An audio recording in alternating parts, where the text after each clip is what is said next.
কখনো শোনা যাচ্ছে খানিকক্ষণের মধ্যে এই পদত্যাগপত্র দিলেন বলে মোহাম্মদ ইউনূস, আবার কখনো শোনা যাচ্ছে এই সেনা শাসন শুরু হলো বলে বাংলাদেশে।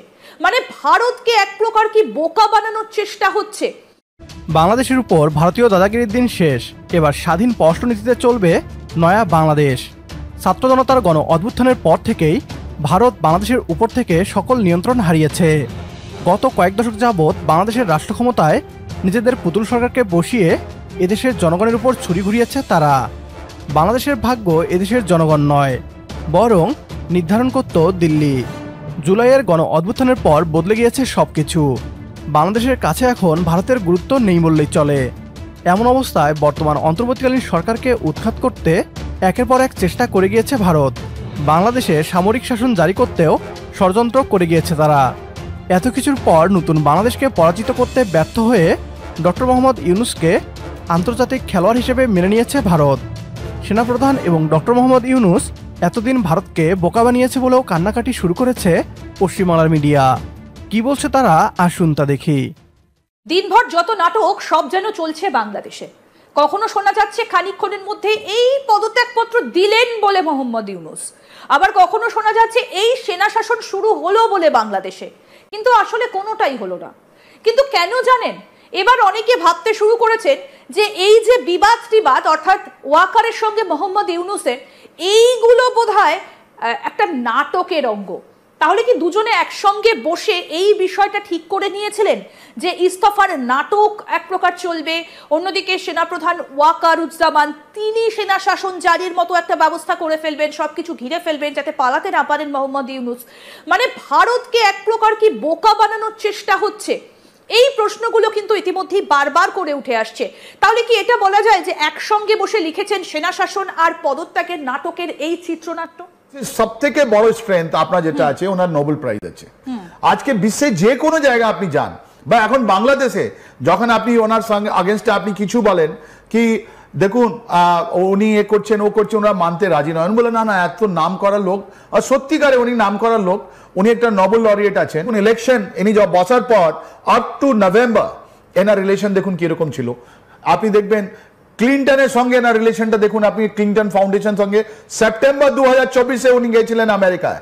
ক্লিন্টনের সঙ্গে একদম জড়াজড়ি, একদম বিলকুল গলা মিলিয়ে হাবি চাবি ফ্রেন্ডশিপ চলছে, বিকজ অনেকগুলো টাকা ইনি দিয়েছিলেন আপনার বাংলাদেশ থেকে ওখানে ওদের ইলেকশন লড়ার জন্য, রাইট? ওনার সঙ্গে জো বাইডেনের রিলেশন কত সুন্দর, আর ওর ইউএস অ্যাম্বাসেডর টু বাংলাদেশের সঙ্গে সুন্দর।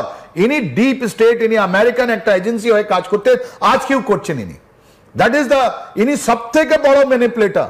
এন্ড যখন সেই ছবিগুলো একটু দেখাতে বলবো যে ইউএস এর কখনো ক্লিন্টনের সঙ্গে তিনি দেখা করছেন, কখনো আরো অনেকের সঙ্গে দেখা করছেন, আমি সেই ছবিগুলো একটু চালাতে বলবো। এই যে ক্লিন্টনের সঙ্গে আপনি দেখবেন কিছুক্ষণ পর ক্লিন্টন এনাকে গলায় জড়িয়ে ধরছে, রাইট? এনাকে, আর তারপরে জয় বাইডেনের সঙ্গে দেখুন গলা ধরালো ওরা।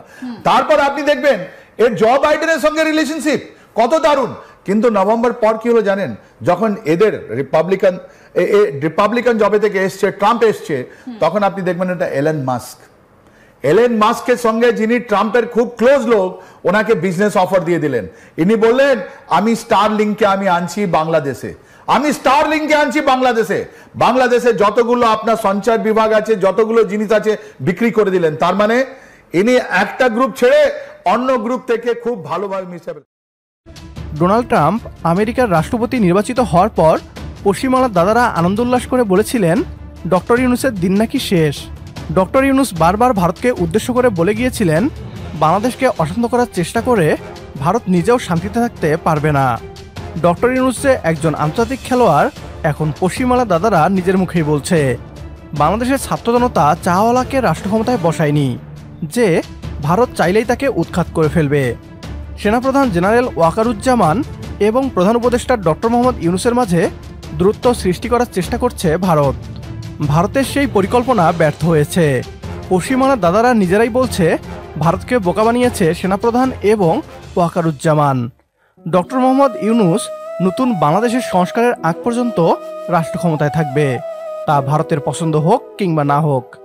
একমত হলে কমেন্ট বক্সে ইয়েস লিখে জানিয়ে দিন আমাদের। সেই সাথে ভিডিও শেয়ার করে দেখার সুযোগ করে দিন আপনার বন্ধুদের। পরবর্তী ভিডিও দেখার আমন্ত্রণ জানিয়ে বিদায় নিচ্ছে আজ। আল্লাহ হাফেজ।